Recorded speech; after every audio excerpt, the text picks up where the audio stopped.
You got to tell my kids that I look young. My son gives me a hard time because I act like I'm 10. So let's see. How do we switch that over? I learned a trick recently that if you walk closer to this, you don't get blinded by it. When I was speaking in South Carolina, I was like behind the light. So our company, America's Best Restaurants, been around since 2008. I've been in marketing since 1999. I've had a unique journey of how I've learned marketing, and it's shaped what we do now. The concept of America's Best Restaurants is kind of two-pronged, and I'll cover that in a second, the company. But what I found out back in 2018 when I was traveling doing shows like this, when I wrote my first book, Don't 86 Your Restaurant Sales, I already knew that most restaurants got their traffic from two places online, Google and Yelp. And the biggest thing I found out at all these conferences, which I kind of knew, but when you hear it from hundreds of restaurant owners one-to-one, is the animosity between it because you don't control what's on Google or Yelp. And customer service at Google and Yelp are non-existent in a lot of the online companies. And so one of my goals back then is I asked about 50 restaurant owners in a room, I said, what if I was to buy Yelp tomorrow? And they're like, you cancel it. And I'm like, no. I would waste money. Like, what would you change? And the concept was, it just came out, like, let's do this, let's do this, let's do this. And so we came up with a vision of how do we help independent restaurant owners across the country?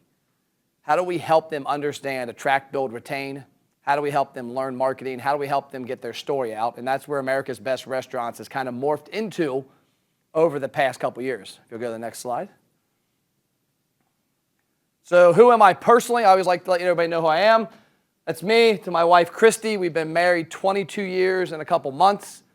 We've been together 26 years. We met in college. My teammate on the football team was hitting on her. She didn't like him. She came to me in the training room and said, hey, you're friends with Tom, right? Yeah. Can you tell him we're dating? So he'll leave me alone. He's stalking me. So I said, Tom, you got to back off. That's my girl. He's like, okay, cool. Well, here we are. 26 years later. So apparently I'm really good at retaining. My kids, Paige and Cole. Paige is the blonde there. Looks like her mom. Got the good looks there. And Cole's the kid in the sunglasses, wearing the orange sunglasses, following after his dad. The other two, if you have kids that are teenagers, vacation doesn't happen without friends. So that's Mason, the 2-year boyfriend, and that's Abe's, Cole's best friend. So we like to do a lot of things together. The joke in our family is that my wife and myself divorced our kitchen. We don't eat at home very much. I think I've probably had less than 10 meals in my house in the last 6 months.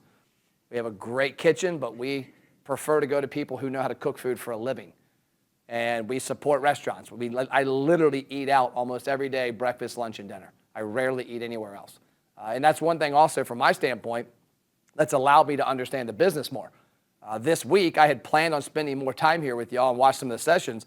I ended up doing 11 interviews at restaurants in town, and then today we're meeting with the CEO of a company called Capriotti's locally, and got to do what we do there. I mean, on a traditional week, I usually see anywhere from 30 to 50 restaurants, and so getting to understand what's happening is important to me. And then, of course, that's me and my daughter eating at Breakfast Republic in San Diego. We travel a lot. So the next slide. So who am I professionally? What do we do? So America's Best Restaurants, if you were to go out in the parking lot, you'll see one of those vans out there. Our company's goal is to help independent, locally owned restaurants and operate and get an unfair advantage over the big boys. McDonald's and Taco Bell's and Outbacks, they've got a lot more moolah to control what people think about eating. And it's kind of comical because some of my kids' favorite restaurants actually suck. Like my daughter, a couple restaurants she really enjoys, they aren't that good. But they're big chains with a lot of money, and every time she opens her phone or turns on her radio or turns on TV, they're on there. Local restaurants can't afford that. And so one of our goals at America's Best Restaurants is to turn the table. Because I can tell you from experience, the marketing departments at a lot of those big companies suck. They're egotistical. They think they know it all. I have marketing directors that won't talk to my team, and I laugh, and I'm like, Ashley on my team, who's been with me 10 years, has built more Facebook and Instagram ads than anybody in the country per Facebook. And yet your 24-year-old marketing director won't have a conversation with her. She just wants to give you free advice. And so one of our goals is to get around the country, including Alaska and Hawaii, because recently somebody told me they thought Alaska and Hawaii were different states, different conversation. Literally heard that. I'm like, no, they're part of us. Kind of like, they're part of us. They're not here, but they're part of us. And the goal is to get around and tell that story. So those vans right now, there's 2 of them. One outside, one today. What is today? Today's Thursday. I believe it's in Columbus, Ohio. And the vision is 50 vans in 5 to 7 years, one in every state, that will travel with a video crew to record the stories of every locally owned and operated independent restaurant. We do some franchises because there are franchises that feel like they're independents because there's some franchise companies that don't do a good job of helping their restaurants succeed. So we do a little of those. That's me on the left at William with Fire Pizza down in South Carolina. That's Brian Picard, Fatty Smokehouse in Oklahoma.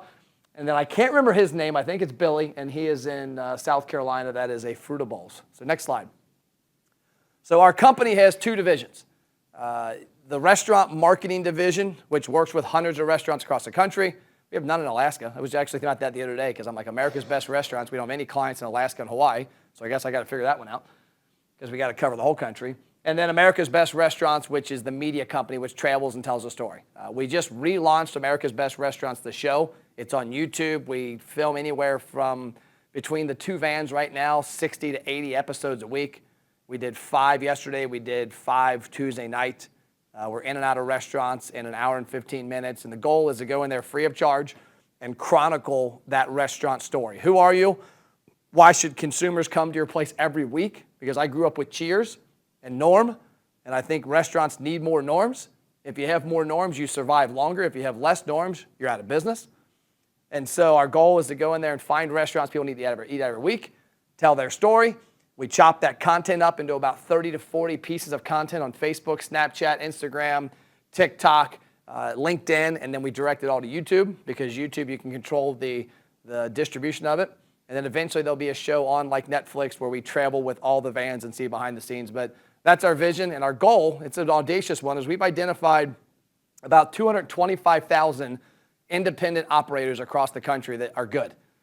And I say good because great is all up to somebody's perspective. Some people eat filet mignon, some people eat cheeseburgers. And what we're trying to do is ourselves take out the Yelp aspect of it. And I don't care what consumers say. Consumers in my mind, screw it all up because there's a little animosity there, and we get mad when we have to wait 5 seconds for something because Facebook's not loading. But our goal is to highlight the restaurants that don't suck, that are good, and that people need to know about. They can go and have an impact with somebody. Our employees on the bottom, you'll see our cartoons. There's about 45 or 50 of us now. There's some of them. We couldn't get our female employees to give us pictures, so I hired a cartoonist. So when somebody comes on board full-time or part-time, the cartoonist draws them. We did find out one flaw that we had to fix is he likes to draw one arm. So you'll see that a lot of us are missing arms. Don't know what happened there, but we had to upgrade to get 2 arms, I guess. Then I've written 3 books. This 3rd one just came out the last month, Restaurant Marketing That Works. And I've got some to give out here, and then anybody here, we can mail them to you. You'll see also everywhere, I guess I should address this. You'll see this a lot of places. What is that? What's everybody think it is? It's a fist bump. It's actually my initials, MP. So part of my vibe is energy is positivity. I don't allow negative. My employees know, don't call me with bullshit. Don't call me with negative. Have fun, enjoy life. My wife and daughter were in the car the other day complaining about COVID and masks and vaccines and Biden. And I told them, hey, politely shut the hell up. Let's go to dinner. Let's enjoy life. We can't control that. So you'll see me always wearing orange. You'll see me always with the MP fist bump, orange shoes, orange shirt, food socks. Today I have donut socks on because I want to find a donut today. And then on the back of the keychain, which you guys can have some, and I also, if I don't have enough, mail it. I put on these a quote that I like from a song, Kid Quill. It's the hardest part about writing your own story is knowing you're worth the ink. So I think a lot of us don't believe in ourselves. So next slide. So today's goal, I want to teach you 3 things. Number 1, I want you to know that reach and impressions are really all that matters in the success of a restaurant. Now, there's a unique way to get there, and there's a negative around it because I come from radio, my radio background in the 90s, and where we sold, hey, guess what? Your commercial is going to reach 40,000 people. Well, I mean, that actually only reached like 3 people and a homeless guy. But everybody has this negative perception of marketing because you can't feel and touch a lot of it. But if you learn to put tactics in place like I'm going to show you today and like are in that book, you get enough validity on the front end that you know that reach and impressions are important. The second part is to show you how engagement trumps all reach and impressions. I had somebody recently call us up trying to sell us marketing and trying to get us to do some stuff with their company and have me on their show and how much it would cost. And he's like, we've got 100,000 YouTube followers. I'm like, okay, cool. I go to their YouTube channel. They've got like 5 viewers. Like people, like none of their videos get viewed. It's because they bought the subscribers. And so one thing I try and tell people, like, reach and impression are great, but engagement is awesome. When somebody sees your Facebook post about Halloween and show off your kids' costumes this month, and you get 2 likes, that's cool. But when you get 100 likes and 50 comments and 70 shares, that's where you know somebody took an effort to do something. And to me, that's one of the coolest things is engagement. And a lot of us mess around with engagement because we don't look at online engagement the same as we do in our restaurant. That if you walked by somebody in your restaurant and they say, what's your name? You're wearing orange, I'm going to pick on you. Huh? Michael. So Michael is the only one with good taste in here, by the way. But if do you have a restaurant, Michael? So if I walk by Michael's restaurant, what's the name of it? The Big Cell House? Banks Ale House. Banks Ale House. There we go. So if I'm in the Banks Ale House and Michael walks by and I go, dude, this food is legit. And he just goes, walks by me, you'd be like, what the hell? That's what happens on Facebook and Instagram right now. Somebody gets on there, Yelp, they leave a review, they comment on your stuff. They say, man, we were at the restaurant today. Teresa, the server, was awesome. They gave you engagement and then you don't give it back. Teresa is awesome. She's a single mom, 2 kids. She's involved in the church. She does a great job. And by the way, our food is awesome. So engagement's the big thing there. And then the last part is you need to be hungry to gather data. My wife of 26 years, what was the first question I asked her in order to secure the first date when we were in college? It's audience participation. What is your name? What's your phone number? How do I get a hold of you? I would bet everybody in this room, I would bet my money that 85 to 90% of the people that walk in your door at Banks and walk out, you don't know their name, their phone number, their email, their birthday, and their gender and their visit frequency. By not knowing that, you are hoping and praying that they come back. I hope that Matt Plapp had a great meal. I pray that when he gets hungry, what's your guys' number one item, your number one P-mix? Fish tacos. I hope that when Matt Plapp says, I got to have fish tacos, he decides to drive past 20 restaurants to come to the Banks. The problem is you shouldn't have to hope and pray. I'm not hoping and praying that Christy's going to be there when I get home. I know she's there because her dogs and my son are there, so she's kind of screwed. But the way I ensured our relationship was I got her information. I knew her dorm room. I knew her number. I eventually knew her parents. Now we don't know her parents. Different story. But you've got to have data. And I'm going to walk you through easy ways of collecting data. Next. So the number one problem in the restaurant business and even small business is you lack the attention of people. At the end of the day, if the Banks, if Michael's top 1,000 customers see his restaurant every week for 52 years, but the prior year they only saw it every other week for 52 weeks, they would eat more often the second year. It just comes down to that if I see, my favorite restaurant is Walt Hitching Post and Barleycorns and Rapid Fired Pizza Florence. If I see those brands via text, email, Facebook, TV, radio, billboards, direct mail, if I see the name and it's a brand I know, like, and trust, and I see it more often, I'm going to eat there. I can't tell you how many times that all it takes is for me to see a Facebook post on Facebook and just the name of the restaurant. And I'm like, ooh, that's dinner tonight. All I've got to do is have the attention. So what you got to realize, is there anybody in here that doesn't have a cell phone? I didn't think so. At Thanksgiving a couple years ago, I'm sitting there, and my mom and dad are 75. See, what is this? What month is this? Okay, I lied. Mom is 74. I get reminded of that because she's 6 months younger than Dad. But they're 75 years old. My wife's 45. I'm 45. My son's 17. My daughter's 19. And her boyfriend, Mason's 21. And we're sitting there. Actually, he's 20 now. We're sitting there at Thanksgiving, and everybody is on their phone. My dad's on his phone, I'm even talking, and I'm on my phone taking a picture of him to make a Facebook post about how everybody's on their phone. So I'm blamed. But everybody's on their phone. It's easy as shit to reach people today. When I was in radio in 1999, if you're a restaurant, you had two choices to reach people. Buy advertising, which was direct mail, radio, TV, something like that, native local magazine, or stand on the corner with a sign. There wasn't as much email. There wasn't really texting. There wasn't Facebook, Instagram, Snapchat, YouTube, LinkedIn, all these. What do all social media sites have in common that should excite all of you? They're free. There's no cost. It doesn't cost you to be on any social media site. It doesn't cost you for your Google listing. It doesn't cost you, as negative it can be, as your Yelp listing. It doesn't cost you to log into Gmail and send Matt Plapp an email and go, hey, Matt, would love to see you for dinner this week. So you've got to fall in love with attention. Next is you're not building a database. One of my first book I wrote 5 years ago, which is yet to be published because honestly it sucks, is called Create Your Own Radio Station. And one of the reasons we didn't publish the entire thing is my publisher said, Matt, nobody knows what create your own radio station means. They think you're going to actually create a radio station. And where that concept came from was I was talking to a one-location restaurant in northern Kentucky. And he was infatuated with buying radio advertising.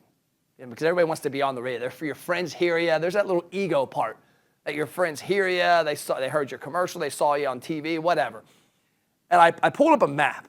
And I said, would you agree that 99% of your customers are coming within 3 to 5 mile radius of your restaurant? He's like, exactly. So I wrote a big circle on the city. I said, so 95% of the people you reach with a radio commercial are not coming here. Oh. I said, so let's go to that smaller circle. Of that smaller circle, what are the odds of your customers listening to that particular station out of the 15 there are? And then what are the odds of them being in their car listening in that 15 minutes? And what are the odds of them being in that car at a stoplight where they can actually listen and kind of engage, but they're not on their phone or yelling at their kid or switching stations? So if you break down radio listenership, because it's an easy one, WLW, a station I worked with in Cincinnati, will tell you they reach 15,000 people every 15 minutes. Well, if you break that down to that one location restaurant, that 15,000 people is probably 50. Is there anybody in here that doesn't know 50 people's email addresses personally, your friends, your family? There's not. And so my vision of people is create your own radio station. If you use Facebook and Instagram and Google and your website and online ordering and third party, all these different tactics to build an audience on those social media platforms and get data, you can create your own radio station. The problem is most of you are spending your money and effort to drive sales. You're advertising to people to come eat and drink at your restaurant. You know why I go out to eat every night?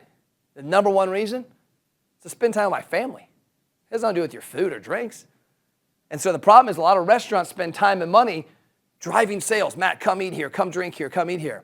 They need to be spending time and money to get data, to find out that Matt Plapp is a customer, to find out he's married, to find out he has kids, to find out he's a frequent customer, to find out he eats lunch here. The more data you have, then you can take that data and sell them as much food and drink as you want. Next. The last one, which I realize the other day handcuffs is probably a bad picture for this. That might have a bad connotation. But you failed to lock up your customer's attention. And I'm going to show you a slide in a second that explains this deeper. But what's happened with most restaurants and most small businesses in general, when was the last time you got an email from a business that did not ask you to do business with them? You've not? Is there anybody here who wants to get an email from a car dealership every week trying to buy a car? I mean, I'm 45. I'm on my 42nd car. I have a problem. So maybe they want to email me. But most people aren't as crazy as me. And the problem is most businesses, they lose the attention of their customers, which is the retention aspect, because they suck at emails, they suck at texting, and they suck at social media. I got a text chain in my phone right now from Dickey's Barbecue that I decided to keep going just for the heck of it. I wanted to see how often they would send me a text about eating at Dickey's. It's in here somewhere. There it is. And since October 11th, so what is today? October 26th, something like that? So 2.5 weeks maybe? 1, 2, 3, 4, 5, 6, 7, 8, 9, 10, 11, 12, 13 times they have texted me a promotion to come eat barbecue. I don't need a promotion to eat. I just need to see Dickey's more often. And seeing it in that context is when people opt out. It's when they say, man, leave me the hell alone. And so I'm going to teach you today how you can learn to retain customers' attention by not sucking at those things. Next. So this was at the South Carolina Restaurant Association, which you guys tricked me, by the way, mentally. When I got the call, the email about speaking here, I'm like, oh, hell yeah, Alaska. I've not been there yet. They're like, no, it's in Vegas. I get why you're here. I appreciate it. But for me, I come to Vegas every month, it seems like, and I'm like, damn. But this was last month in South Carolina, Kiawah Island, and my wife's on the beach. Whenever I go somewhere she likes, whenever I travel, she goes with me a lot of times. She doesn't really like Vegas that much. So she goes to Kiawah, and she goes to California and places like that with me. So she's on there taking pictures, and I figured she had one because she was probably making fun of me because I actually forgot my swim trunks, so I just wore my workout shorts underneath there. I looked like a European dude in swim trunks, which isn't my style, but hey, I'm like, I don't care. I'm going to get in the ocean. But I'm out in the water, and I'm watching these waves come in. And what do waves? The waves don't stop, right? They just come in. They come in. They come in. And I got to thinking, it's an analogy of marketing, that your marketing can't stop. Every week, you have to find a way to have the attention of the people who know, like, and trust you. And then you've also got to have tactics of finding the people who haven't found you yet, that don't like you yet, that don't trust you yet. The problem is most businesses don't have a plan in place that's like a wave. It's, oh, I do marketing for a week or two. I get it because I've got 3 businesses. And I've just got an email this morning from my attorney. I got a bill I got to pay for trademarks. And I'm like, oh, crap, because I'm the one that does the bills too. And so I get back tomorrow. I got to pay these bills. I've got a building we own. I got to get some stuff done with that. For some reason, they haven't picked up the one garbage can for 3 weeks. They pick up the other 2. The other one sits there. So I understand you got all these things happening in your business. And so there's certain things that fall by the wayside. And one of them is almost always marketing. The number one most important thing, I don't care what you say about your food and drink, I can promise you, I know. The number one most important thing in restaurants is marketing and sales. If you don't consistently ask people to come do business with you in a couple different manners, they will eventually stop doing business with you. I can't tell you how many restaurants I love that I haven't been to in 3 or 4 months because driving patterns change. A car wreck happens, I would go this way. In Cincinnati, the bridge, they decided to repaint it. COVID for a year and a half, there's nobody going downtown Cincinnati. The bridge is wide open. And then when COVID, it's like, hey, we're going to paint the number 1 bridge traffic in all of the Midwest and go to 1 lane. So now traffic patterns are done. So now the place I go to my Taco Tuesday, I don't drive by anymore. And there's a lot of things like that that's what happens in marketing. You got to keep the waves coming. So next. So this is a cool number, and I get people call me on it, so I always bring it up. You don't need to have a big impact on your restaurant to make a big difference. 600 people, if you can highly influence 600 people a year, you can increase your sales by about $100,000 net, assuming you got about a $30 to $40 average check. And most people, when I originally did this, people told me I was on drugs. Because it's a perception you got to have a lot. And you don't. So the next slide, I'm going to walk through the next couple slides. I'll show you what the 600 means. So here's what I mean by 600 customers. You have to have 200 people that increase their visit frequency by 5 times. How often does an awesome customer come to Banks, Michael? 4 times a week. So let's say you got a little below awesome customer that comes 3 times a week. How do we get him to be more awesome and come 5 more times a year? Every 2 months, a reason to come. It might be Monday Night Football. It might be, whatever. You got to find 5 times to get that awesome customer to come back in 52 weeks. That's not too hard. Like my wife can get me to do chores 5 times a year. The next one is 10 visits. Now you find a customer that only comes once every other week. How do I get that dude to realize how awesome the Banks are and come back 10 more times a year, once every month? That's 200 people. And then the next one is brand new people. How do I find 200 people that do not really know about me yet that I can influence 15 times a year? Assuming my public school math is correct, that is 6,000 visits. 6,000 visits times about 30 or 40 bucks is a lot of money. And when you take out your food costs and you take out some other elements, you're right there. When you look at your prime costs, all those things are there. Your rent's there, your water's there, your mortgage there. My son, Cole, is there working part-time. He's not leaving, he's there. Which, by the way, I started working at a rapid-fired pizza 2 weeks ago. I decided I wanted to understand the front-of-house stuff more often. And I was at a conference with a guy named David Scott Peters who was supposed to be here. He got COVID last week, but he's good. And I was talking to him, and I was watching him speak at the South Carolina event, and he worked in restaurants. I've worked around restaurants for 20 years. I've sat and been in every management meeting and done everything you can possibly imagine in a restaurant except serve somebody food. So I looked at David, and I said, David, my videographer was there too. I said, I'm going to get a job at a restaurant next week. Called up Michael Kassman, who owns Rapid Fire Pizza Florence. They're a client of ours, a mile from our office. It's one of my favorite places. I said, hey, Michael, can I come work at the restaurant? And he laughed. He goes, what do you mean? And because here he is, the CEO of a company. Like, I don't have a ton of shit going on anyways. I said, I want to be on the schedule 2 to 3 times a week for 3 to 4 hours a pop, because that's where I know I can get away and not interfere with my life, with the kids and the family around the company. I said, but I want to come work on the front line. And so I started doing it. And it's funny because I saw in that first 2 times last week how to impact people even more. And so one of my goals is to help teach restaurants that all you got to do is impact 600 people to get 6,000 visits. So I'm going to show you that. Next slide. So the next part of it, we talked about retention, and we talked about database. So this slide is going to show a couple things. The next 2 slides will. I'm going to talk about attention, because you need to have people's attention more often, and you need to keep their attention more often. Who in here does email marketing? Nobody? Text messaging? Oh, this is easy. Who in here has a Facebook page? Who makes Facebook posts? Instagram. Okay, so it's all attention. We're all trying to get eyeballs, fingers, all that good stuff. So let's say you've got an email database, which, by the way, if you don't have an email database and a text database, you're losing out big time, because it's a gold mine opportunity to dictate people's attention. But one of the reasons I show this is that traditionally restaurants suck at email, because they send out a message 52 weeks a year that is one-dimensional. Come eat at my restaurant. It's self-serving. And they send it to the entire database. So if you've got 5,000 people, in this case 1,000 people on your email list, those 1,000 people get the exact same email.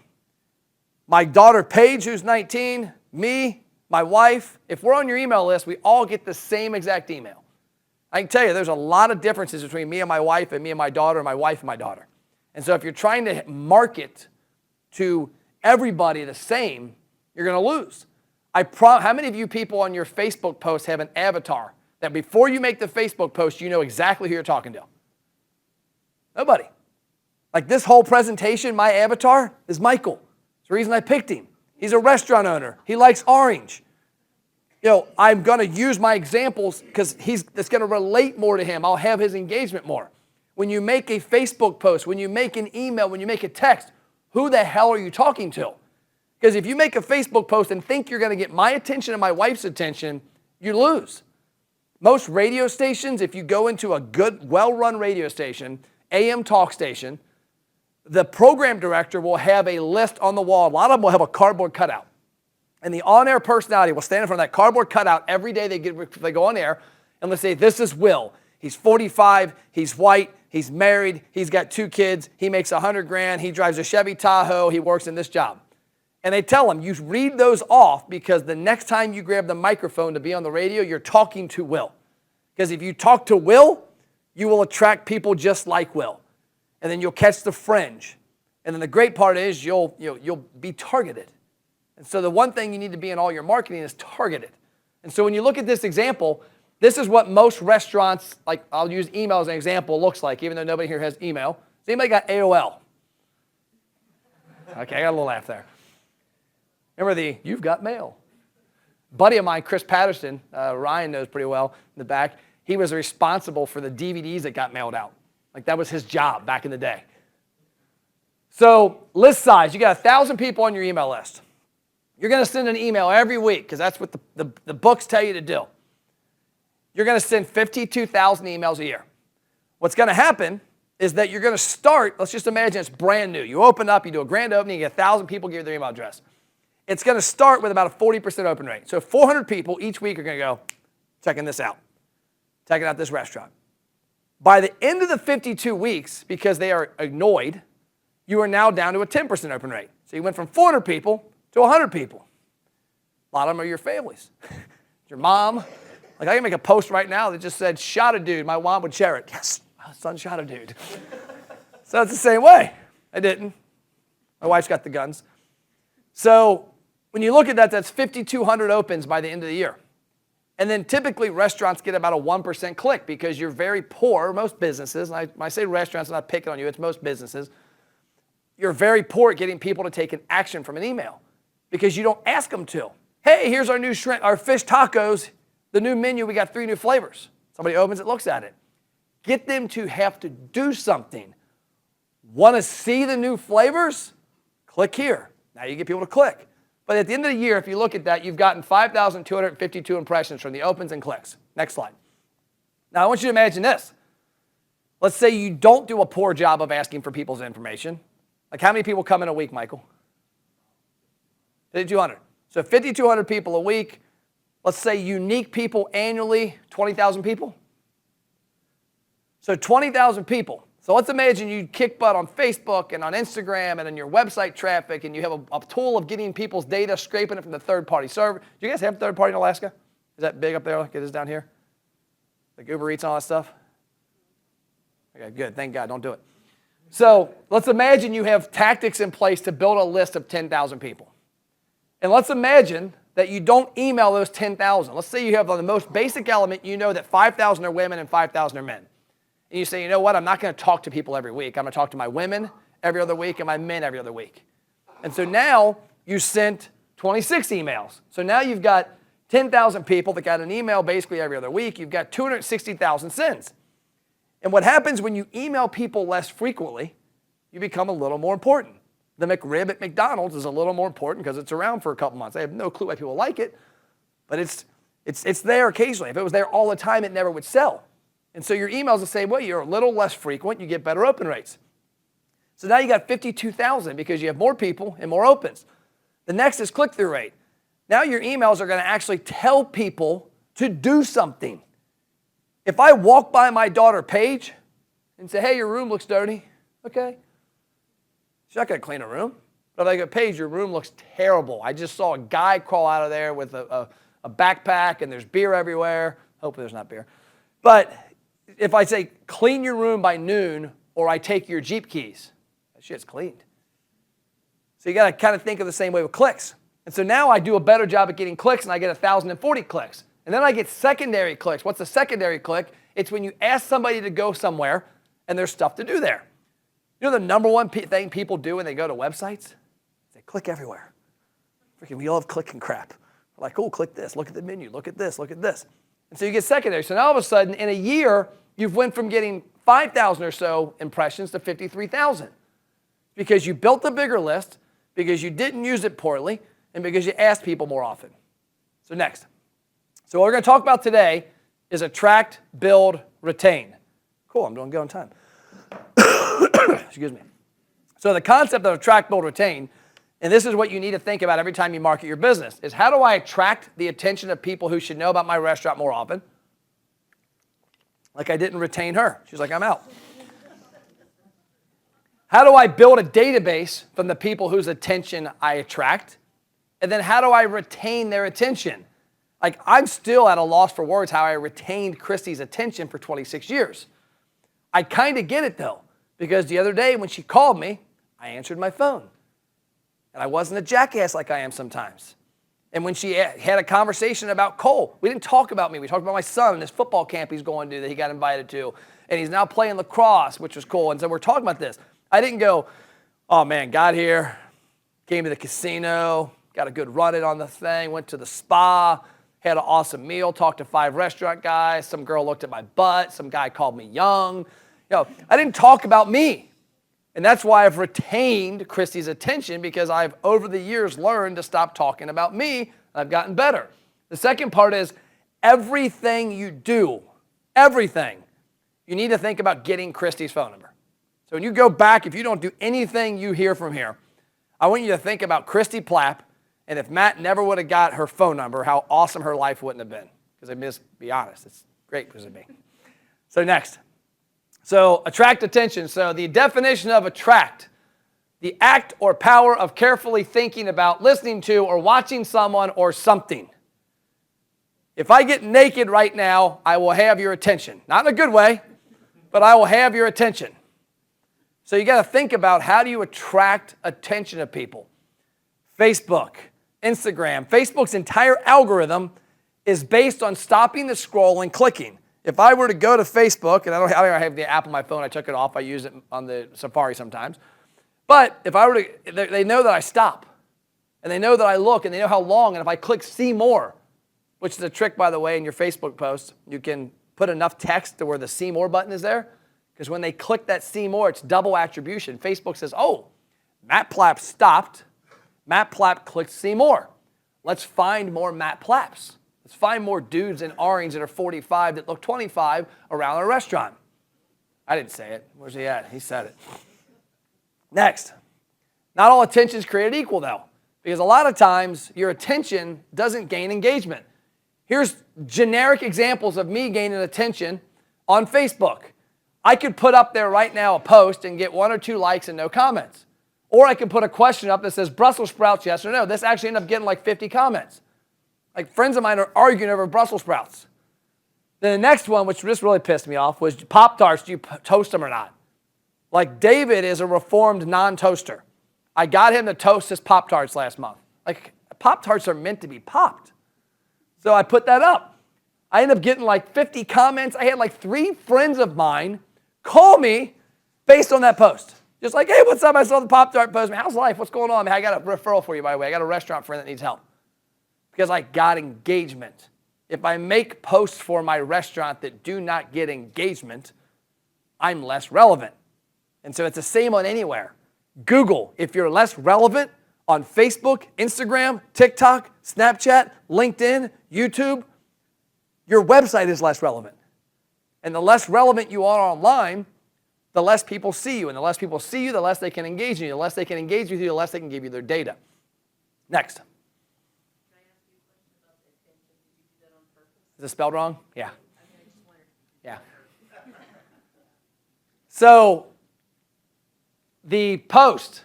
This is a restaurant. We're actually going to see these guys today. There's one in Idaho. There's 2 in Vegas. We're going to see them this afternoon. This is a client of ours. This is a Facebook post. Who in here has had a Facebook post get 1,500 comments? It's a trick question. None of you have, because we're the only ones that do this nationwide that get that kind of engagement. The reason this got engagement was we targeted a very specific person, and we did something very unique. We gave them something restaurant owners hate to give. We gave them a free item. And everybody's, oh, I can't give away free food. Well, we didn't give away free food. We traded it. Because those 1,500 people, 1,200 of them gave us their name, their gender, their visit frequency, their phone number, their email. And then we delivered the free item. And the reason we did that is now I can date Christy more often. Now I can invite that person back more often. I can target them more often. When you get, that's called going viral. When Facebook sees that kind of action, they go, holy crap. The average Facebook post gets 3 to 5 comments. When they see 1,500, it's like a car wreck. It's like here in the I guess we'll call this the mainland. Do we call that I know Hawaii, we're the mainland, but like Alaska, I don't know if this happens up there. But down here, if I can see the other side of the expressway and there's a car wreck, we all look. And when we look, we wreck. And then there's wrecks both ways. Well, that was a car wreck on Facebook. Because Facebook's algorithm went, holy crap, more than 3 people commented, and it starts showing it. And it sees, oh, these are women that live in these zip codes, that have kids, that are married, that pop their Pop-Tarts. Show them the ad. Next.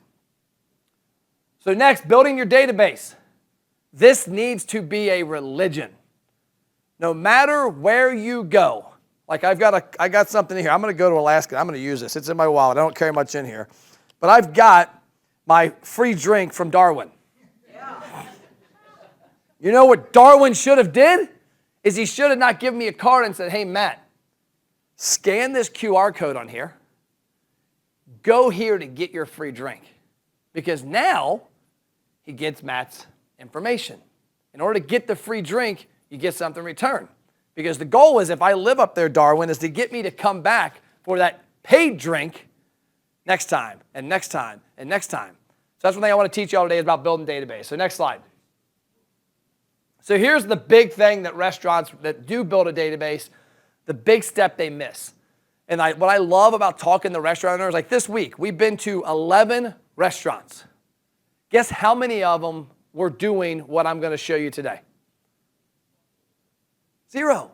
And that's what's cool is most businesses are not doing this stuff. There's a couple reasons they're not doing it. Number one, let's be honest, they're not educated enough to do what I'm going to show. Just like Matt Plapp can't make badass fish tacos like Michael can. I can buy badass fish tacos for Michael, but I can't make them. And so that's one element. The other element is a lot of business owners are hesitant to hire people to help them. We have almost 50 employees. We focus on marketing.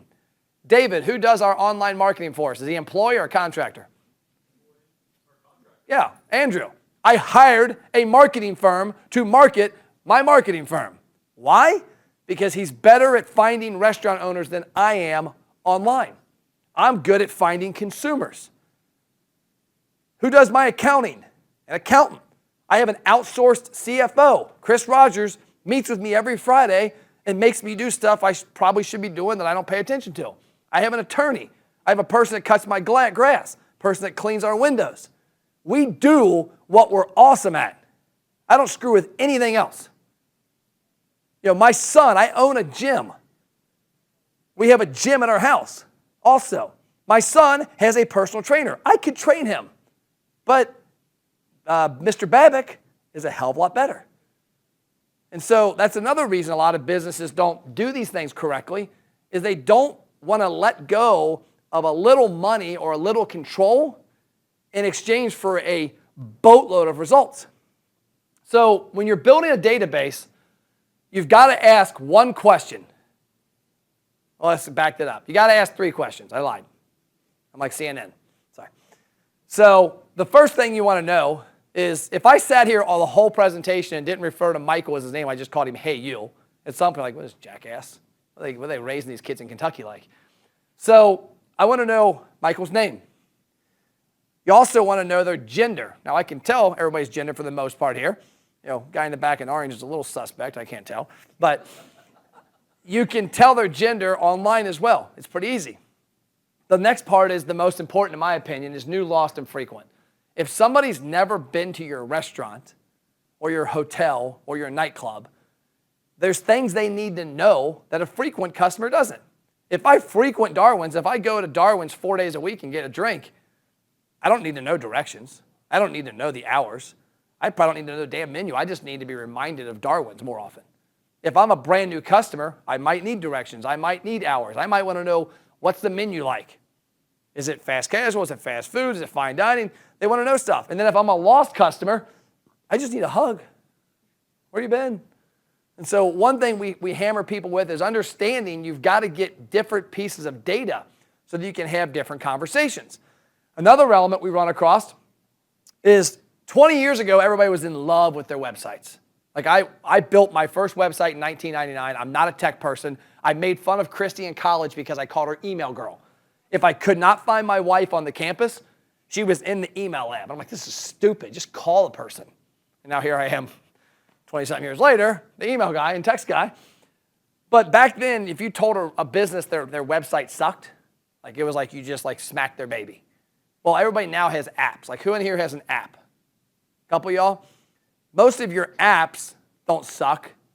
The usage of them sucks. The volume of people actively using them. I was talking to a restaurant the other day. I said, there are two people who will not download an app?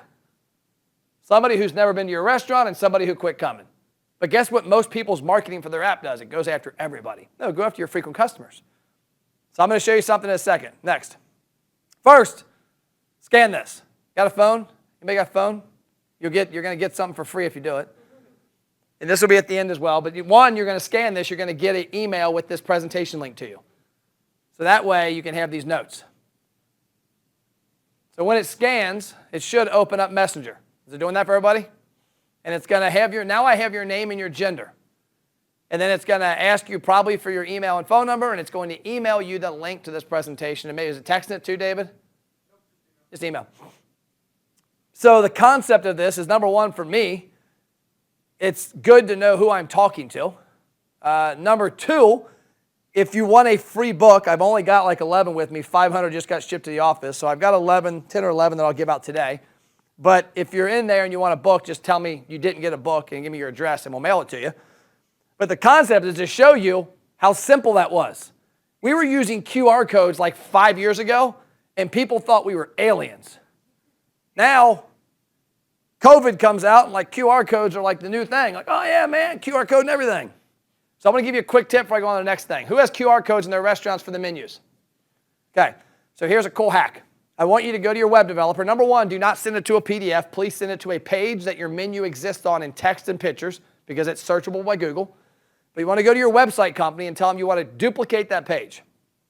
The one that you're sending from your restaurant, you want them to go to a page on your website that is not listed anywhere. Nobody else can find that page except for people who scan that code. You know why? Because if you put the Facebook or Google pixel on your website, it's a tracking mechanism. Anybody that visits that page that they scanned in the restaurant was where? In your restaurant. So now that she's got the QR codes, what's your name? Linda. It's my mom's twin sister. So now that Linda has people from her restaurant going to a unique page on the website that nobody else can find because it's not listed on the site, she can run a Facebook or Instagram or YouTube or Google ad campaign targeting the people who are in the restaurant. Hey, Matt, it's Linda. What restaurant is it? The what? The Landing, we have two. The Landing? Landing Okay. restaurant. It's Linda from The Landing. We appreciate you landing at our bar recently. We'd love to find out how your service was. Click here to tell us. You can't run that ad to somebody that visited your website page because everybody goes there. So that's a little hack there, by the way, if you're using QR codes. But QR codes are easy to use now. The phones are native. You point at stuff, it does stuff. Next. So this is a tool that we use to build a data. So imagine what you just did. This is a restaurant that somebody scanned the code in the restaurant to join the program. It came up and it asked them a question. Have you been to a restaurant before? I haven't been yet. Great. What's your phone number? Could we agree to text messaging? What is your email address? What's your birthday? In a matter of 20 seconds, we will know their name, their gender, their visit frequency, their email, their phone number. They're allowing us to text and their birthday. So they've done 7 things. They did an 8th to get there. They scanned a code, they clicked a button, they commented on a Facebook or Instagram post. If people do 8 things, do you think they're engaged? I mean, that's the goal of marketing.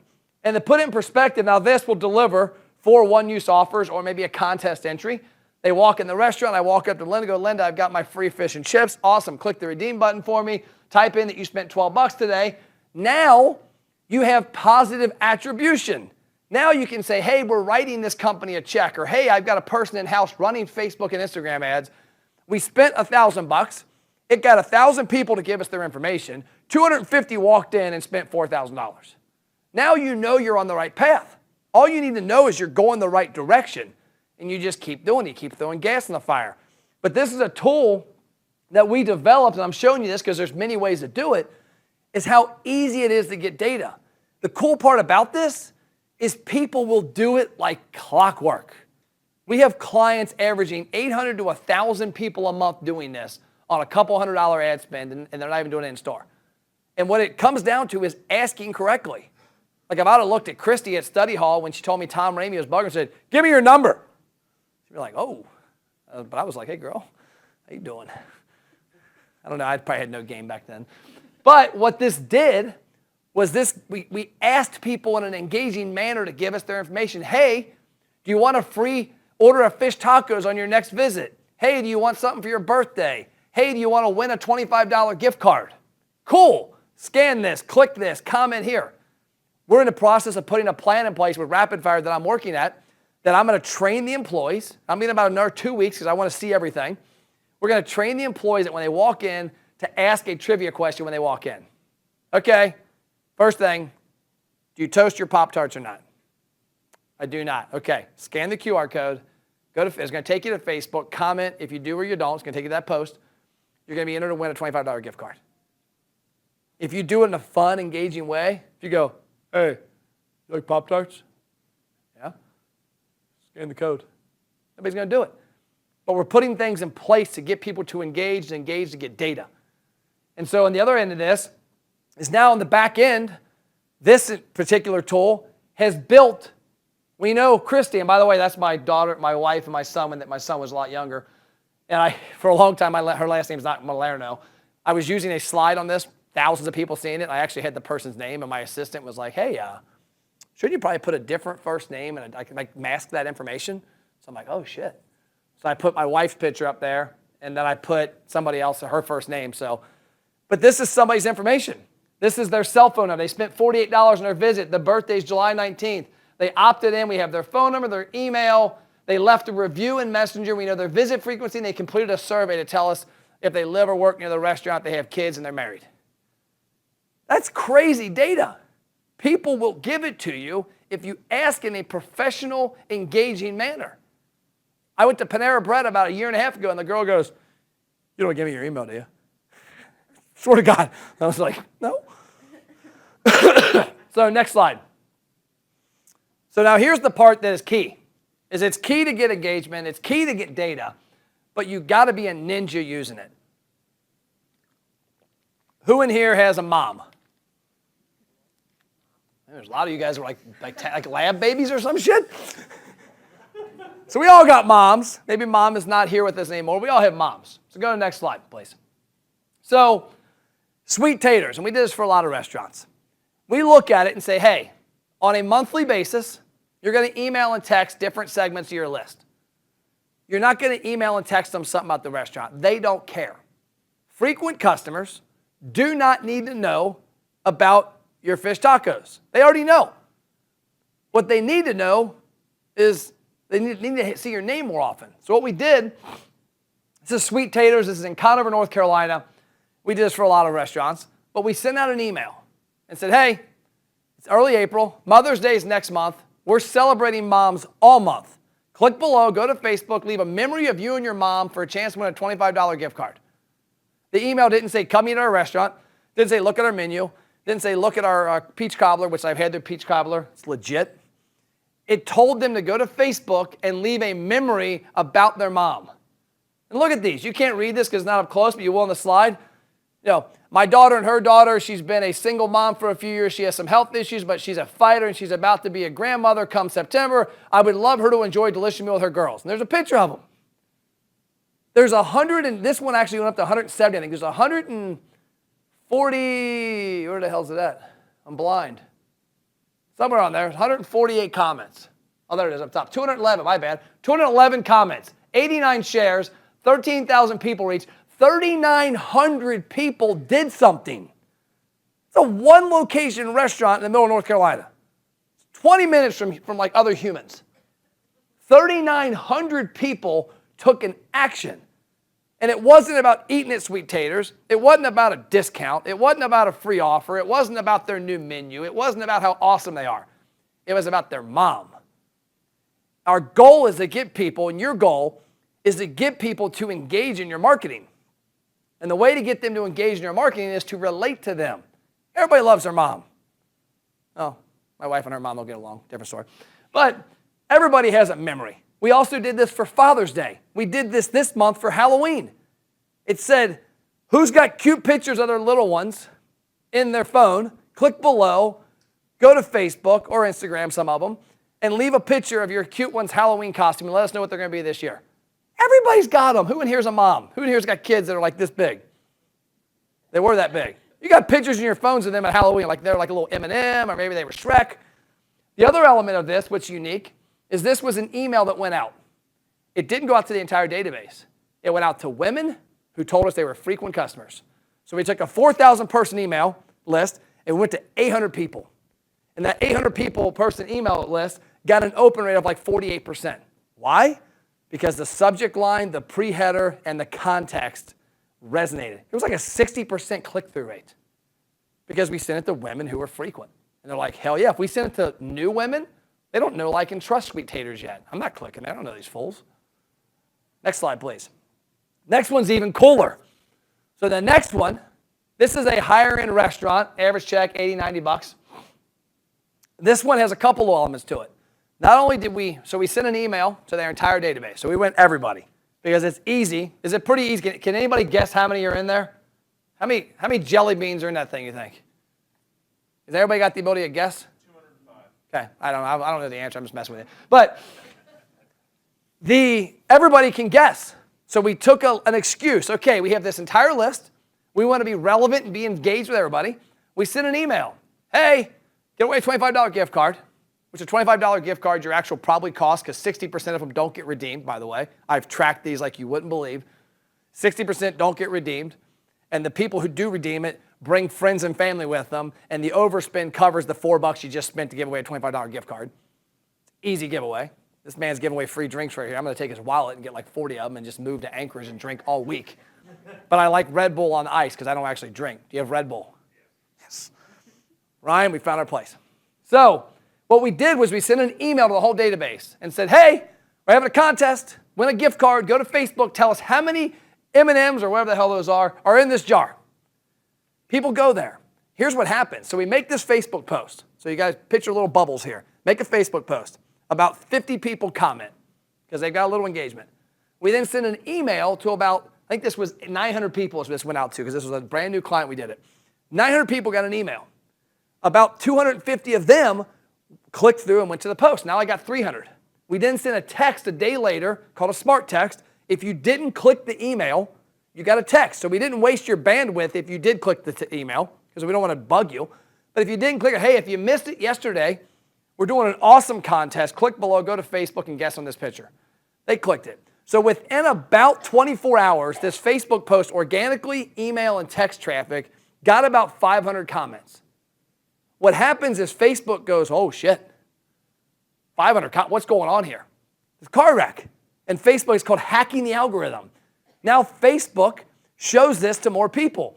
And a one-location restaurant gets 1,400 people to comment on a stupid jar of candy for a $25 gift card. Here's another hack. If you were to put in there a year of food for free, nobody would comment. They think it's a scam.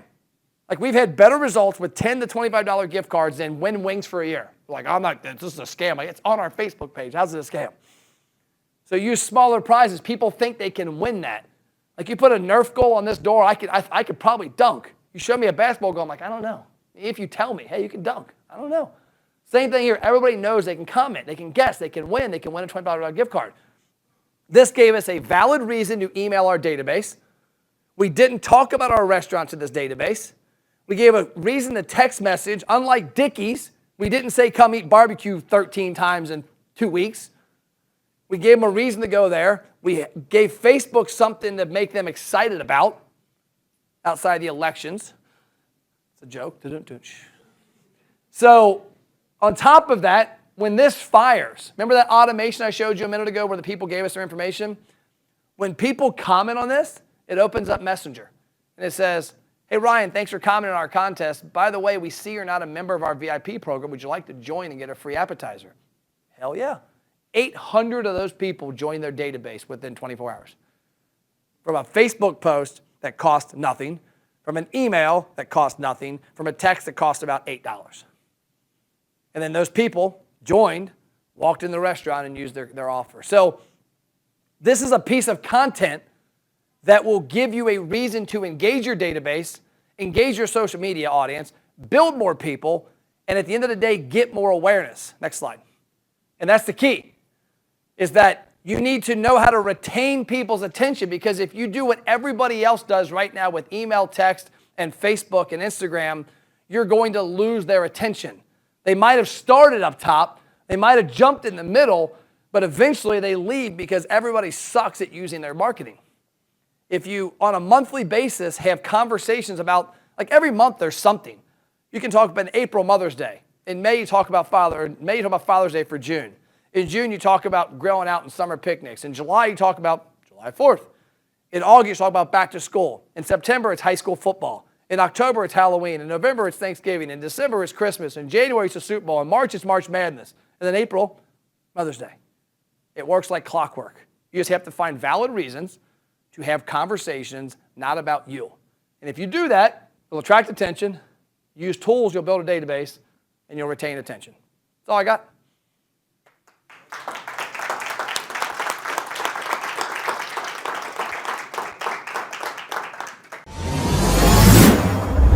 Clap.